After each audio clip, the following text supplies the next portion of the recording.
Hello students, today we will discuss the important topic of measures of central tendency, that is relation between mean, median and mode. देखो अभी तक जो मैं आपके लिए बेटा सीरीज लेकर आई थी स्टूडेंट्स, वो था सबसे पहले हमने अर्थमेटिक मीन डिस्कस किया, then we will go on median, फिर उसके बाद हम गए मोड पे। ये तीनों सीरीज हमने डिस्कस किया। आफ्टर दैट मैंने सोचा कि आपके लिए रिलेशनशिप भी लेकर आऊं, क्योंकि क्वेश्चन जो कई बार घूमता है ना, वो आपके एक तरह से नॉर्मल डिस्ट्रीब्यूशन, सिमेट्रिकल और असिमेट्रिकल यानी स्क्यूड तक पे भी घूम जाता है। ठीक है, कॉलेज लेवल पर भी घूमता है और ट्वेल्थ में भी आ जाता है। तो मैंने कहा ये भी अपन एक बार टॉपिक यहाँ पर अपन इसको कवर कर लेते हैं। देखो अब जहां पर mean, median, mode equal values हो जाती है, क्योंकि हमने तीनों को मेथड्स को निकाला था। मीन क्या होता है? मीन आपका एक्स बार जो होता है basically summation x upon N होता है, यानी जितनी भी ऑब्जर्वेशन होती है उनका आप क्या करते हो, टोटल कर देते हो और जितने नंबर्स हैं उनसे आप डिवाइड कर देते हो। ये आप मैंने वीडियो बना रखी है, तो आप चाहो तो देख लेना। फिर बात आती है मीडियन की। मीडियन क्या होता है? मीडियन को हम जैसे सपोज मैंने एक्स ई से शो कर दिया, तो ये होगा nth आइटम। जितना भी मेरा आइटम है उसका एडिशन जब कर देंगे तो उसका nth वैल्यू जो हो जाएगा वो आपका क्या हो जाएगा बेटा? मीडियन हो जाएगा। ठीक है, उसके बेसिस पे निकलेगा। और मोड की अगर मैं बात करूं तो मोड की जो वैल्यूज होती है, मतलब हाईएस्ट फ्रीक्वेंसी जहां पर आएगी, वो आपके लिए क्या हो जाएगा? मोड हो जाएगा। इसका डिटेल मैंने वीडियो बना रखा है, आपको उसमें बहुत अच्छे से समझ में आ जाएगा। मैं आज इनका रिलेशनशिप डिस्कस करना चाह रही हूँ, क्योंकि क्वेश्चन में कई बार घूमता है तो रिलेशनशिप पे घूमता है। देखो ये वाला जो कर्व है ये नॉर्मल डिस्ट्रीब्यूशन कहलाता है। नॉर्मल डिस्ट्रीब्यूशन बोले तो क्योंकि यहाँ पर मीन, मीडियन और मोड, इनकी तीनों की जो वैल्यू है, मीन की इज इक्वल टू मीडियन और इज इक्वल टू मोड, तीनों की वैल्यू इक्वल आ जाती है, तब क्या होता है? कर्व जो हमारा हो जाता है सिमेट्रिकल डिस्ट्रीब्यूशन में होता है, नॉर्मल डिस्ट्रीब्यूशन में होता है। ठीक है, जब तीनों की वैल्यू से इक्वल हो जाएगी तब हमारा कर्व कैसा हो जाएगा बेटा? सिमेट्रिकल डिस्ट्रीब्यूशन में आ जाएगा। अब इसको हम अगर देखें, सिमेट्रिकल डिस्ट्रीब्यूशन क्या हो गया बेसिकली आपका? जहां पे मीन, मीडियन और मोड आपके इक्वल हो गए, वो क्या कहलाएगा? आपका सिमेट्रिकल डिस्ट्रीब्यूशन कहलाएगा। और इसी को अदर वर्ड में बोला जाता है नॉर्मल कर्व, नॉर्मल डिस्ट्रीब्यूशन या नॉर्मल कर्व। कई बार एग्जाम में अगर आपके जैसे अभी सीबीएसई के टर्म 2 वाले एग्जाम भी आने वाले हैं, अगर क्वेश्चन घुमाता है तो पूछ सकता है कि नॉर्मल कर्व कब होगा? कब होगा? जब मीन की वैल्यू, मीडियन की वैल्यू और मोड की वैल्यू आपके इक्वल हो जाएंगी। ठीक है, राइट। अब स्टूडेंट्स, अब इसको हम देखेंगे कि ये निकलता कैसे है, हाउ कैन वी डिफाइन कि ये तीनों इक्वल है कि नहीं है। ठीक है, अब हम बात करते हैं कि देखो सिमेट्रिकल था तब कैसा था? नॉर्मल कर्व में था। लेकिन हमेशा सिमेट्रिकल नहीं होगा और हमेशा नॉर्मल कर्व नहीं होगा। अब नहीं होगा तो क्या होगा? असिमेट्रिकल होगा।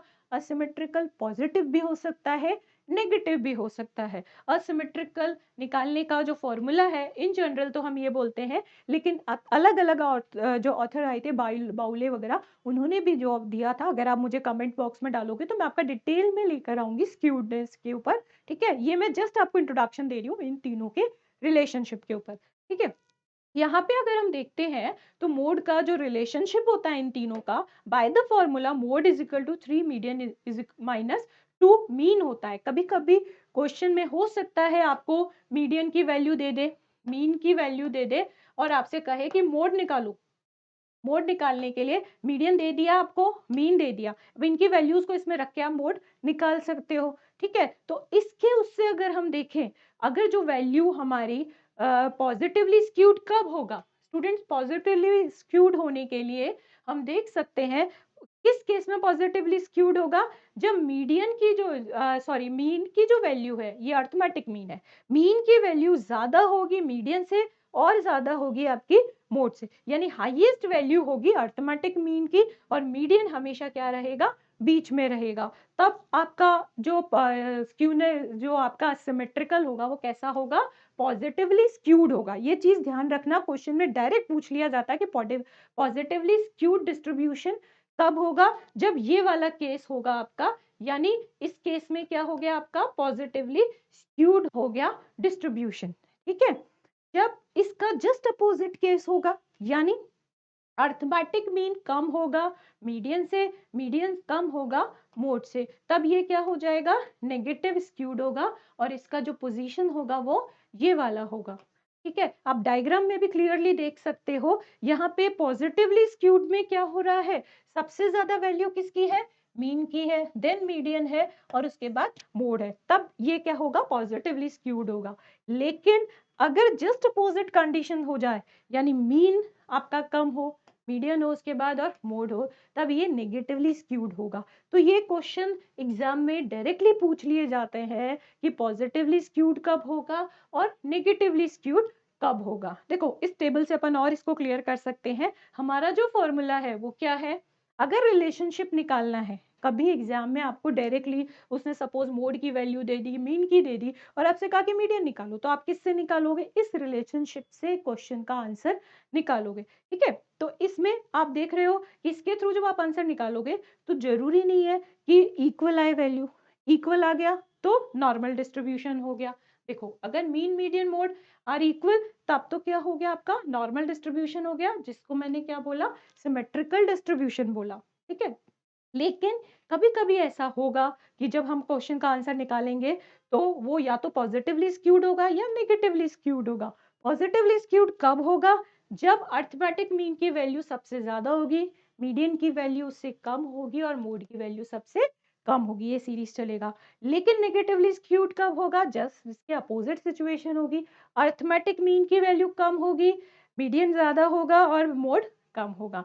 क्लियर है ना, क्योंकि इस तरह के क्वेश्चन भी रिलेशनशिप पे कई बार पूछ लिए जाते हैं। अब हम थोड़ा सा कंक्लूजन ले लेते हैं मेजर्स ऑफ सेंट्रल टेंडेंसी का। मेरा सीरीज जो मेन है वो लगभग पूरा हो गया है, तो मैं आपको इसका कंक्लूजन बता दूं, क्योंकि कई बार कंक्लूजन पे भी क्वेश्चन आपके पूछ सकते हैं। तो measures of central tendency, summarise the data with a single value. यहाँ पर आप क्या करते हो, सिर्फ एक सिंगल वैल्यू में आंसर निकाल लेते हो। ठीक है, which can be represent the entire data, वो पूरी सीरीज का रिप्रेजेंटेटिव होता है वो एक single value. Fine, now arithmetic mean is defined as the sum of the value of all observation divided by the number of observation. मैंने आपको बताया ही था, अर्थमेटिक मीन क्या होता है, x bar is equal to summation x upon n, यानी जितनी भी मेरी ऑब्जर्वेशन है, all observation divided by the number of observation, से आप अर्थमेटिक मीन निकाल सकते हो। इसके अलावा sum of deviation of item from the arithmetic mean is always equal to zero, इनका जो डेविएशन होता है वो हमेशा जीरो होता है। इसके अलावा sometimes it is important to assign weightage to various item according to their importance, ये वेटेड अर्थमेटिक मीन में निकाला जाता है। अगर आपके कमेंट आएंगे बेटा तो मैं इस पे आपको और डिटेल में सीरीज बता दूंगी।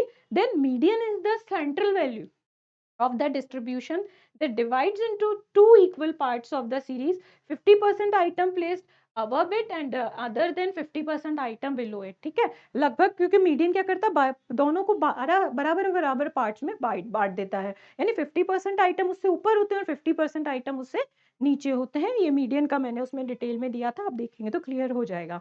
And mode is the value which occur most frequently in the given series, जो कि सबसे ज्यादा बार आइटम आता है, दैट इज मोड। तो ये आपका मेजर्स ऑफ सेंट्रल टेंडेंसी का जो मेरा पूरा सीरीज है वो खत्म हो जाता है। और यहाँ पे मैंने रिलेशनशिप भी आपको बिल्कुल क्लियर कर दिया है, नॉर्मल डिस्ट्रीब्यूशन, सिमेट्रिकल, असिमेट्रिकल, हमने कंप्लीटली इसको डिस्कस किया है, जो आपके टर्म 2 और कॉलेज लेवल के एग्जाम में बहुत इंपॉर्टेंट है। इसको पूरा अच्छे से देखिएगा, कोई भी क्वेश्चन आप करें उसमें प्रॉब्लम आए तो प्लीज मुझे कमेंट बॉक्स में जरूर डालिएगा। Thank you.